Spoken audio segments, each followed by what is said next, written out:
Today's message from Dr. Christian Sorensen was recorded February 10th, 2019, and it's titled The Healing Power of Love, affirming, My life is the perfect reflection of the divine. And today we welcome back the spirit, talent, and voice of Michael Paul Smith, who can be found on his Facebook page. You can come visit us on our website at seasidecenter.org, and you can always join us in Encinitas, California on a Sunday sometime, where we always have great music, a spirited message, and a joyful, loving, vibrant community that await you. Good morning. It is my honor to introduce our guest artist today, and we just love when he is here. He's got this beautifully rich, low tone that just seems to just reach into your heart and your soul and your spirit. He performs around town and elsewhere as well, travels up to Los Angeles, and we're just so grateful that he's here, and he's in here in Encinitas, which we just love. He's part of our family.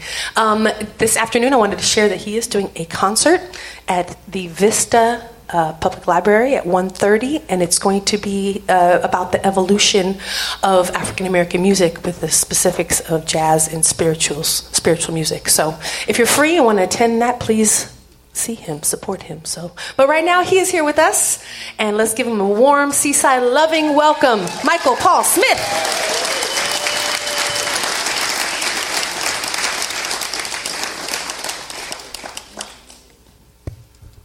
Good morning, Seaside. So good to be here. Wow. Rebecca Jade, you are amazing. I say that to you, but I don't say it to them. You are amazing. Reverend Christian Sorensen, love you, love what all you're about, man. And so I'm so glad to be a part of this community. So finally, after so long, hey, sweetheart. Anyway, so let's try this, you guys.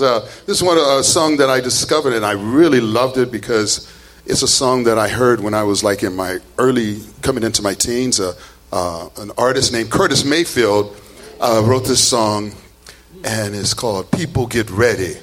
There's a train a-coming.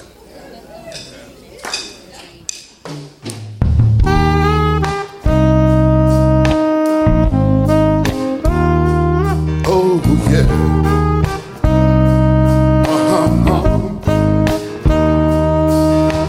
People get ready. There's a train a-coming. You don't need no baggage. You just get on board. All you need is faith to hear the diesels humming. You don't need no ticket. You just thank the Lord. Whoa, yeah. People get ready. There's a train a-coming, picking up passengers coast to coast. Faith is key. Open the doors and board them. There's hope for all among the love and most. Oh yeah. Yeah.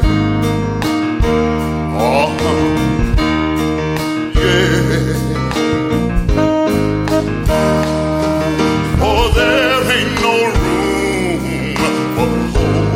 sinner who would hurt all mankind just to save his own. Have pity on those whose choices grow thinner, for there's no hiding place among the kingdom's throne.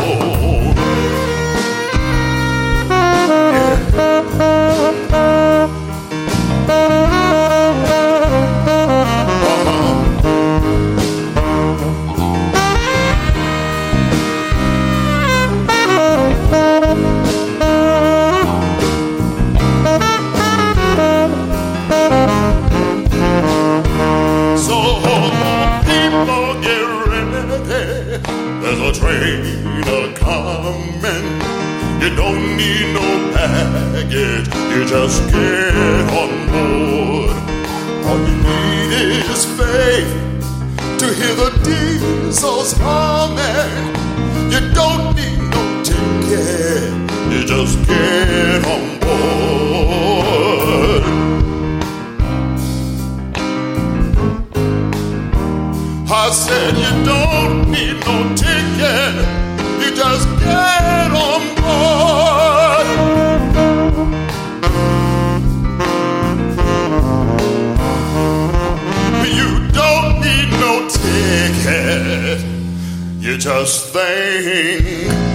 Lord.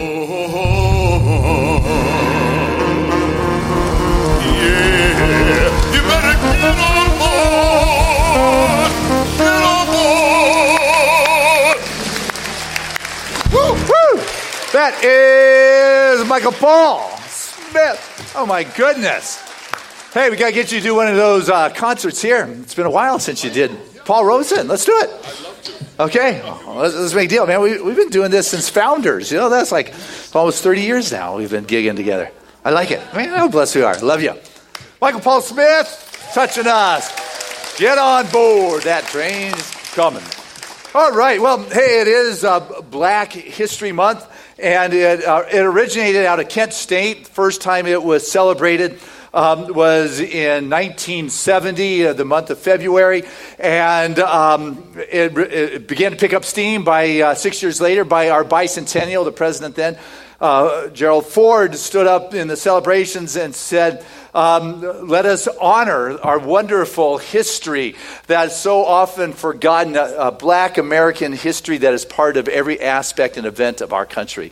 And since then, it has just brought to our awareness our partnership with the wonderful expression of how we have created this country, and religious science as well. We have been putting out these little video clips. The Dallas Center for Spiritual Living, one of my buddies, Peter Weldis, has put these out. I shared one last week, and I want to share one this week that shows you the participation and the activity of African Americans within our movement.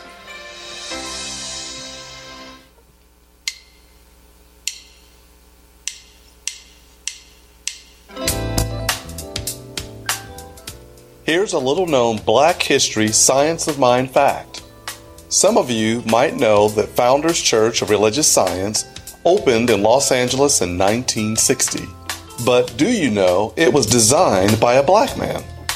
Ernest Holmes asked Paul Revere Williams, the first African-American admitted to the American Institute of Architects, to sketch an idea for the building in 1957.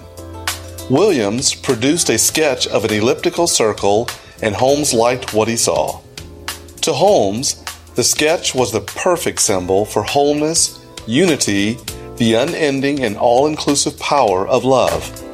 Williams designed many landmark buildings in Los Angeles, including the iconic LAX Airport Terminal.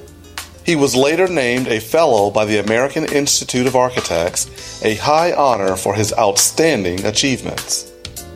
Another science of mind Black history fact also involves Los Angeles and a famous singer. As God didn't make little green apples, it don't rain in Indianapolis in the summertime.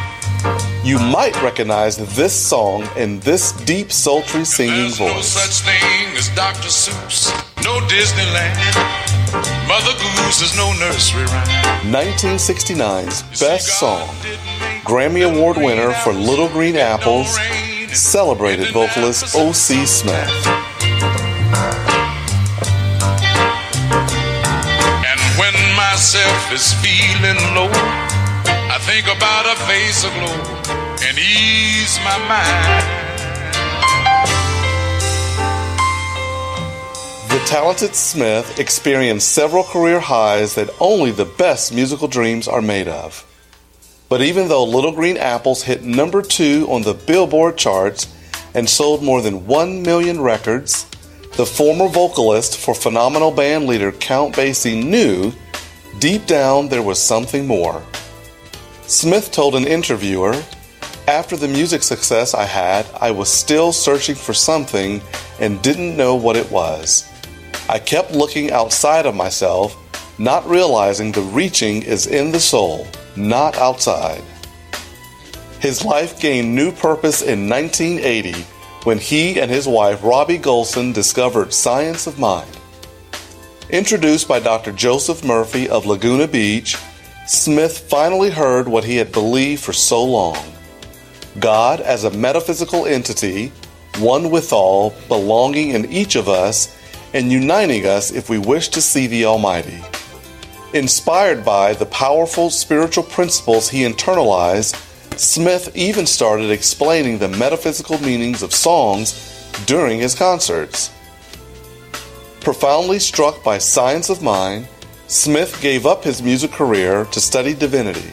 And in 1985, Dr. O.C. Smith became pastor of the City of Angels Science of Mind Center in Los Angeles.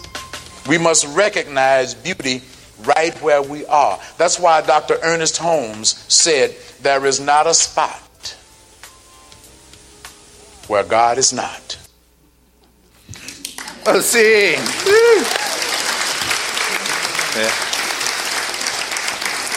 O.C. was my buddy. We went to school together in 1980, and he would show up in his leather pants looking oh so cool.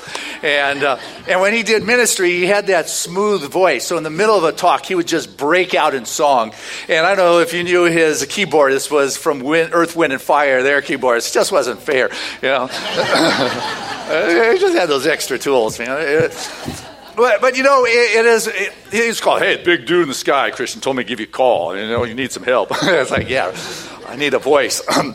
But, you know, that's the thing. It is the joy. It is the love. It is the coming together. And this morning's message is the healing power of love. And when you are able to be that spot where you can experience that presence with that love vibration moving through you, amazing things can begin to happen. You know, Harriet Tubman, who in 2016 we agreed to put her on the $20 bill. She was that impactful within our country. And then I know it's in the last year or two got delayed. But just this week, Congress came together bipartisan and said, you know what, in 2021, she will be on the $20 bill, where we will all be reminded of the great contributions that took place to create this country. But one of the things that Harriet said is that great dreams have dreamers, and you must always remember that you have within you the strength, the patience, oh, that's a biggie, and the passion to reach for the stars to change the world. You've got that inside of you, the strength, the passion, and the patience. That was it. Obviously, I don't have that one yet. I'm working on that one. But to be able to reach for the stars, but that passion is what I love. I mean, obviously, I'm passionate, I'm enthusiasm. Ernest Holmes, that O.C. was alluding to, you know, the founder of this philosophy, who said, hey, it's not a revelation to me, guys. It's just the compilation of the spiritual truth that has woven itself through the great philosophies from the beginning of time. He said, in the Science of Mind, we've been working in the practitioner class on love and forgiveness this week, and you'll find where he wrote that love is the central flame of the universe. It's the very fire itself. You know, it's not the flame. It is the fire. It is the passion. It is the life. It is the energy. And when you allow that to move through you, that's when healing happens. You don't need to tell it what to do, but what you do need to do is say, I'm available. Come on, love. I'm ready for you to show up in my life. See, love is a conscious choice. It is in a sense a decision. Say, okay, I'm available for that, because I watch so many people say, I'm not ready to fall in love. Okay, well, you know, that's a big no. That's a big, stop sign, red light, that this person isn't available. You know, but the thing with love is it will heal. It will transform your body, your life, your relationship, this nation, this planet. Love has this kind of power that is transformative, that will, but the thing about love is it's connecting. You know, you got to realize, hey, if I'm going to be in this love space, you know, I'm available for healing to take place in my life in whatever way really needs to happen for me. You've got to recognize there's going to be a connection that's made. Love is about connecting, it's about uniting, it is about understanding. You want to heal this planet, it's about reaching out and say, hey, tell me a little bit more. What's going on your side of the fence? What's going on in your world? You know, what is it that has me in fear? Because when we are afraid, it's because we have allowed something to fill our field awareness rather than love. We are no longer seeing as God sees, right? God is love. That is what we've been told over and over. You know, that when we know that, then that's how we were called to see the world. You know, we thought about with bringing peace to this world, what used to be in history is we're going to hold peace by the country that is the biggest, the strongest, carries the biggest stick and the biggest God. We will hold the peace upon the planet. How well did that work? So then we said we're going to march, you know, to bring peace to this planet. We're still marching. But I'll tell you what seems to be working is business, in a sense. The business is connecting this planet. We've got, enterprises in other countries, other parts of the world, and all of a sudden you've got interest in other parts of the world. You're not going to go out and destroy that and try to harm another, which will end up harming you. Jacques Cousteau told us, decades ago, hey, you want peace on the planet? Well, why don't we just exchange our kids for 6 months at a time? You send some over there, they send some over here. We learn to realize we're real people. We come to understand. We come to love it. It could really work. I mean, I remember when they opened the Soviet Union, it was like the citizen diplomacy. We'd go over there and just be with people and realize these are our brothers and sisters. And in the meantime, really, what opened it is business was going in. McDonald's was opening up in Moscow, fast food in Leningrad. It's pretty crazy. But, things are moving and we're coming together. Even though there seems to be resistance, I think one day the World Series will actually be the World Series. How audacious. It's really a national series. But, maybe by 2025, it will be the Moscow Cosmonauts against the San Diego Padres, Now, I know that's a stretch to think that the Padres could make the World Series, but, call me a dreamer, but I'm not the only one. You know how that goes. But it is a matter of coming together. The difference between the saints and the sourpusses in the world is that, the sourpusses, when something comes up and happens in their world, they consider it an annoyance. Where the saints, or you mystical folks, spiritual, realize, hey, there's an opportunity here. There's something to celebrate. The presence of God is here. God is omnipresent. That means Spirit is right here. One group, like, the sourpusses will see interruptions from people as inconveniences, if you would, where the spiritual folks or the saints will see this is a visitation from an angel.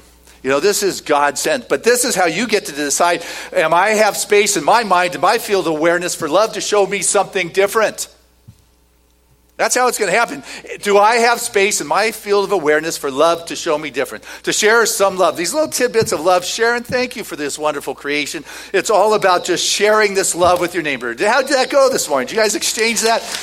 That was beautiful. It's about being available and just being here for each other in this world. We're in this together.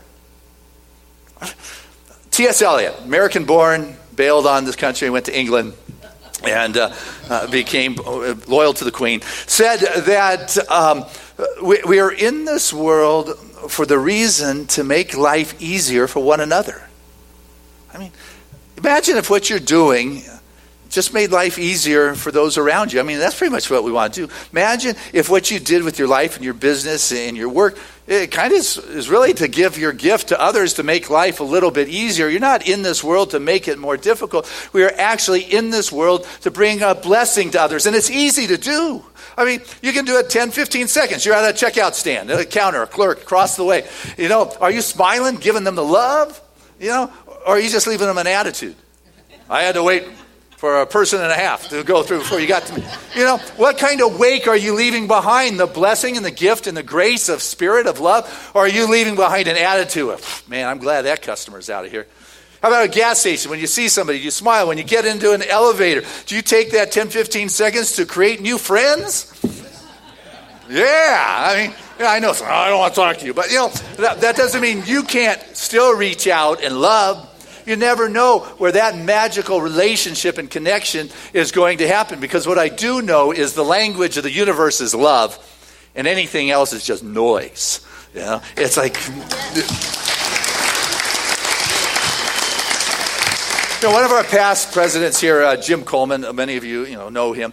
The pilot, a private pilot, he loves to fly. But one of the things that he does is you fly, what you can do, you can only fly up to Big Bear or Catalina for lunch or breakfast so often, and then looking for something else.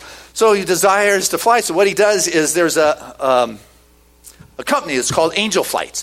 And what pilots will do for free is they will hook into Angel Flights and find out, is there a patient that needs to be lifted from one location to another, that they're in such a physical condition for them to sit in a car for 11, 13 hours on the road going to a chemo treatment or a special treatment or a hospital or an operation. It's not very good. But here is someone like Jim says, hey, this person in San Diego needs to get to I don't know, Monterey or wherever I'll take them up there, or I will take them. And he shared with me one of the stories of this one girl he for years would take from the San Diego area. She had been burned, and so every year they had a burn camp, and she would go, and as she grew up in the camp, she became, a counselor helping people. And in her senior year in high school, she was the valedictorian asked to give the graduation speech to the thousands of people at the high school. And it was the same weekend in which this burn camp was. And Jim said that weekend she decided to get on the plane and go to the camp because that's where she was really needed in people's lives to make a difference. See, that's how we can just be an expression of love. The angel flights, guys like to fly. It's free. Or women, people like to fly. Well, I'll take somebody with me. What can you do? Can you share that smile with someone? See, the power of love is it heals, it transforms, it magnifies. That's what's beautiful about relationships. Let them be your laboratory, your practice. Not your practice, it's your laboratory. You don't want to practice. But, well, the thing about relationships is they will magnify everything you bring to it. You notice that? A few of you guys are still in relationships. Okay, you're paying attention. This Valentine's week, so I'm thinking about, when Callie and I first, got together. And, I can remember, the first time I told Callie, I love you. We were walking along the beach. It was Del Mar. We were looking for the caves in the bluff. We never did find them. I don't really know if there's caves there, but it sounded good at the time. Anyway, and I take Callie, and I look her in the eyes, and I say, I love you. And nothing happened. It's like, and it's like nothing came back. And it's like, nothing. I think she loves me, but I don't think it's very good because I think she may love me, but she could maybe not love me. It's like, I better try harder. I better, try to do more. I'm all of a sudden I'm uncomfortable in my own skin, and it's like I want to win that love. Well, I'm glad to say that she came to her senses. And now 27 years, I love you still. Thank you.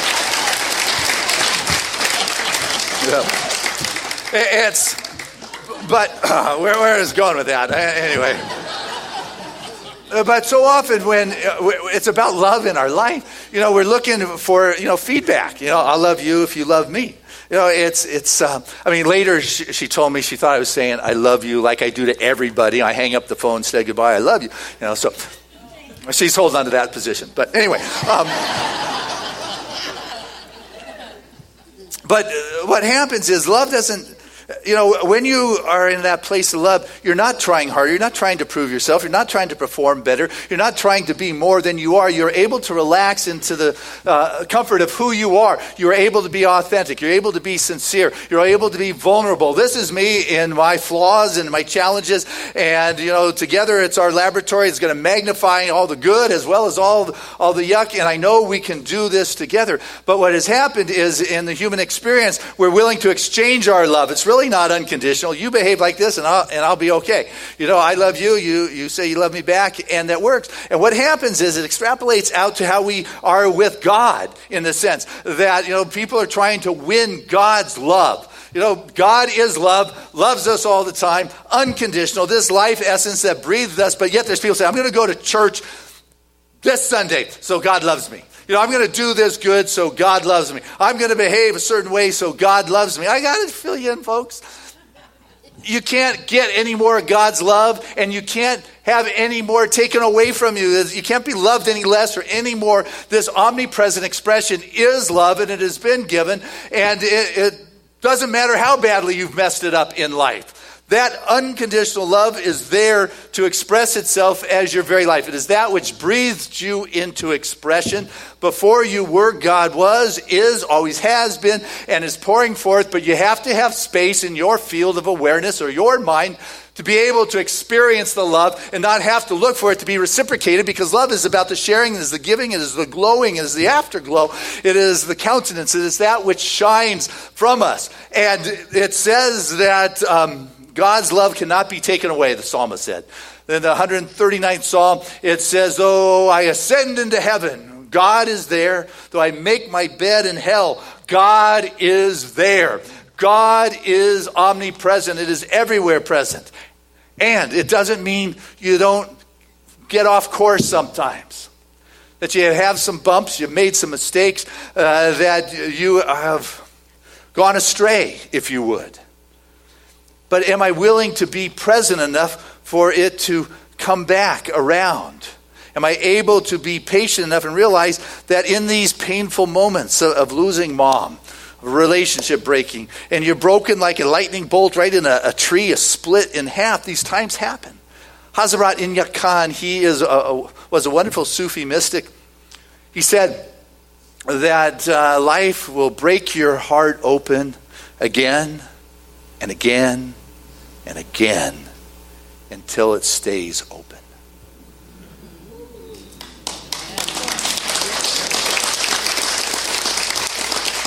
And so I want to get it, God.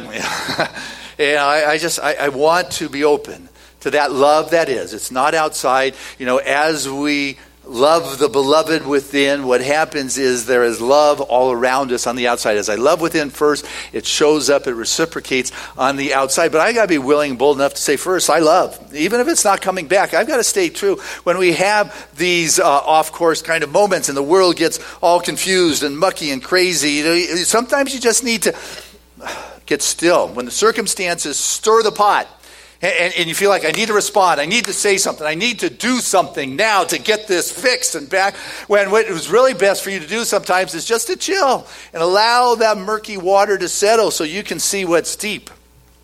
I've been reading lately Mark Nepo's book, and I should have told Lisa, our bookstore lady, to have these because I'm really enjoying him, but it's called The Exquisite Risk. And he's talking about his experience with cancer. And once you know, I tell all my students, mark the page, guys. All right, here it is. One of the hardest tasks during my illness was waiting for the crisis and the fear and the pain to settle enough so I could see clearly what I had to do next. If not for the difficult blessing of waiting, I wouldn't be here. At first, I was pressed to have brain surgery, but I waited, and the tumor vanished. Then, after a tumorous rib in my back was removed, I was pressed to have aggressive chemo, which started to damage me. And so, despite the ulcers and neuropathy and the fear of recurrence, I had to wait for all this to settle until I could see clearly that when I stopped. And each step of the way, I panicked. And I reacted too soon, only to be forced to wait until the urgency cleared and I could see my way to staying alive. And when overcome with urgency, we tend to strike at life blindly. It's natural enough, but if lucky, we're exhausting ourselves, and then doing nothing, we can see the waters go still, and finally it becomes clear to what to do. Sometimes we're just trying to force our healing, trying to rush love, trying to push our way through, when what we have to do is just chill for a moment and be there and allow things to settle a bit so I can know and I can see. And it doesn't discount that sometimes the body is broken, cancer, challenges, finances, relationship. The litany of being human can be exhausting. But hopefully through this exhaustion, in a moment of crisis, you're able not to panic and to get still. Harriet Tubman, she said that, "Oh Lord, I will stay steady with you until you see it through." I'm going to stay steady with you, God. I'm going steady with you, God, because I know you're going to see it through. I'm going to get on that railroad one more time. She kept going back and assisting people to get freedom. She would go back into extremely hostile kind of territories. They wanted her life. There was bounty, and she would go back. But only after she came and rested and got clear that now was the time. And in our life, when the challenges arise, what is it we're going to do? And sometimes in that point, we got to recognize that, I need to do some forgiveness here.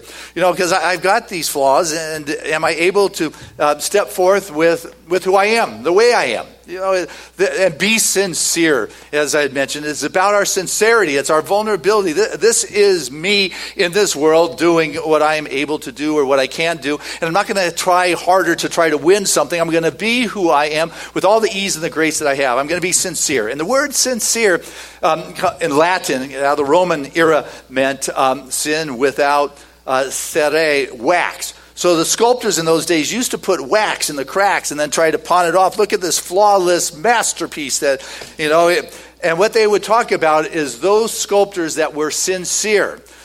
Whether they were sincere, whether they tell, hey, there's wax here or there's flaws here. Either way, this is just honestly what it is. When we are willing to be sincere, we're able to be in that place where love can touch down. If I'm trying to be something that I am not and trying to pawn it off to the world, pawn it off to Match.com, pawn it off to who knows where we're trying to not be sincere, then what you're going to have reciprocating back to you is not the beloved from within, but what you're conjuring up with your mind that no longer has space for love, the universal only language that there is, to come home.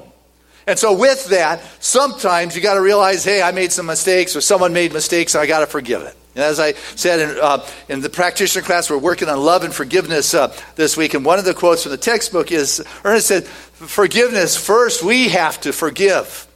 No, I want the other guy to forgive. No. First, we have to forgive. And he goes on to say that Spirit can only do for us. Remember this? We talked about this a couple weeks ago. Spirit can only do for us what it can do through us. And that includes forgiveness. You know the Hawaiian practice of Ho'onoponopono? The wonderful story of Dr. Hugh Lin. Some heads are going, some I'm going to tell you. I'll do the quick version. How's that? But there was a psychiatric ward where the criminal psychiatric patients were sent, and it was horrible. I mean, it was so drab, paint wouldn't stick on the wall. The criminals that were there were either mentally insane or being tried to see if they were mentally insane. They were the caliber of murderers, rapists, kidnappers, and they were all heavily drugged to keep the confrontations down. They couldn't keep staff. The sick, the absentee rate was huge. The head psychiatrist would rotate every month or two. Everyone was shackled. They were not allowed outside at all in a 24-hour period of time. You'd see somebody walking down the hall, and the staff would move as close to the wall as possible because daily there were these physical confrontations. No wonder why. They were always homesick. And there was just, you kept them drugged as long as you could. The newest psychiatrist that came in was Dr. Hugh Lin, bringing the Hawaiian practice of Ho'oponopono. And they said he mostly just stayed in his office. He didn't even see the patients that much. But what he did do is he got their files. And the nurses and people that did work, they said, yeah, another month he'll be out, be somebody else. He's trying his new thing. But what he would do with the file is he would take it out and he would do the Ho'oponopono practice, which is taking responsibility for whatever is going on in his life or what it is he's seeing in this moment, and would ask the four questions. His first is, I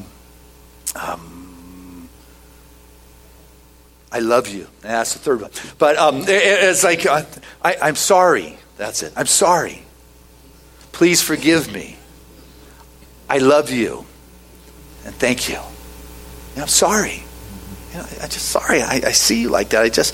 I'm sorry. Please forgive me. I take responsibility here. See, can't change the outside world, but remember that love that starts inside you. Please forgive me. I love you. That's what I'm seeing. I'm trying to see as God sees.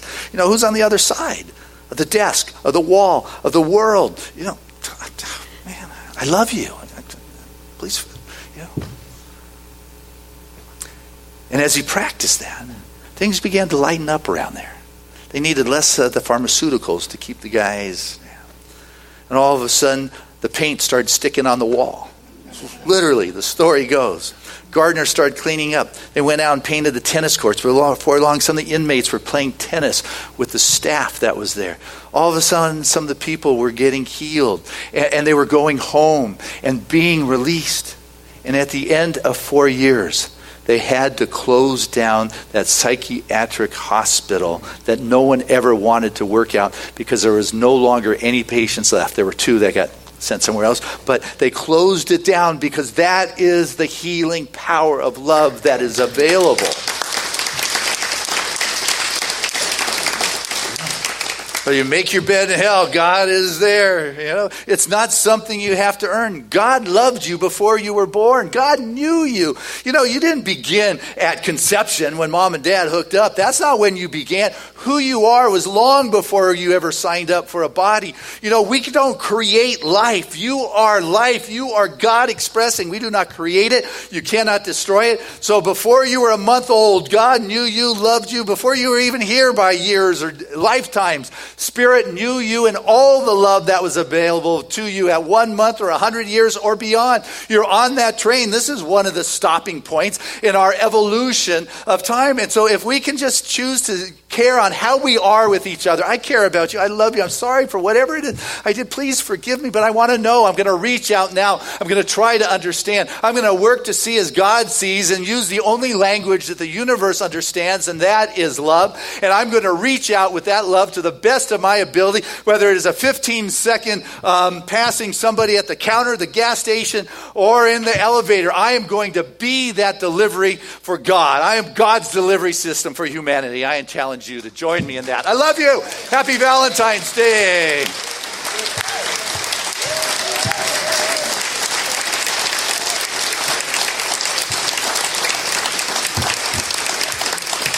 Hey, let's keep it going as Michael Paul Smith serenades us with that baritone voice. I love you. I love you. Well, one of my favorites people in all the planet is Coretta Scott King and the work she did after her husband was assassinated, Reverend Dr. Martin Luther King. But I've discovered that on her headstone she has Corinthians 13:13. And now abideth faith, hope, love. These 3, but the greatest of these is love.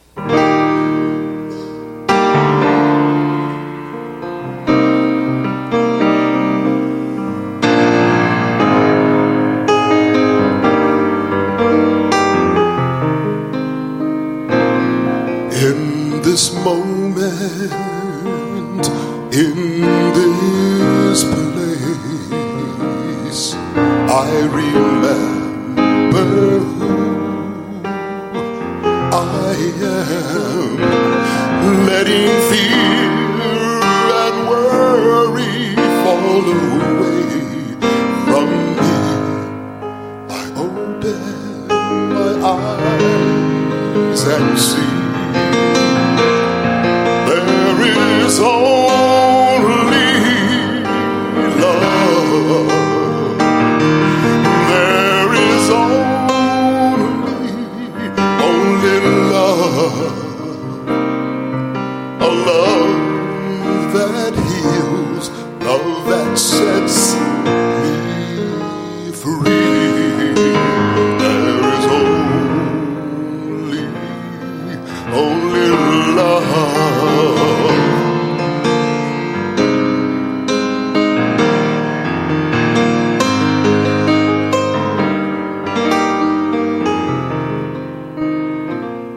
When I lose myself, when I feel that I've lost my way, oh no, when I go inside and I quiet my mind and I hear sweet spirit gently say, there is only love. There is only love. Oh yeah. It's a love that heals, love that sets me free. Oh, there's only love.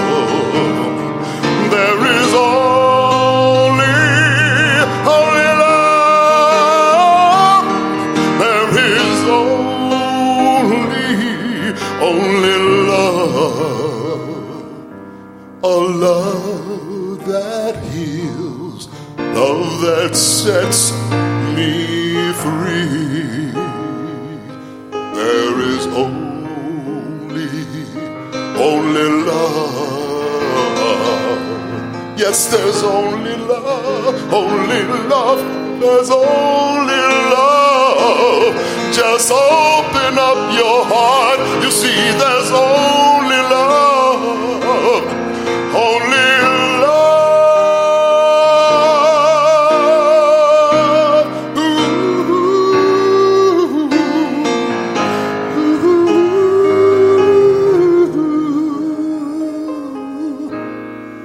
There's only love.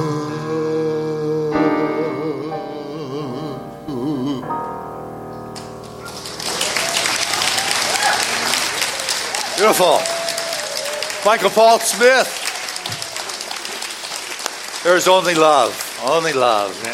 Gosh.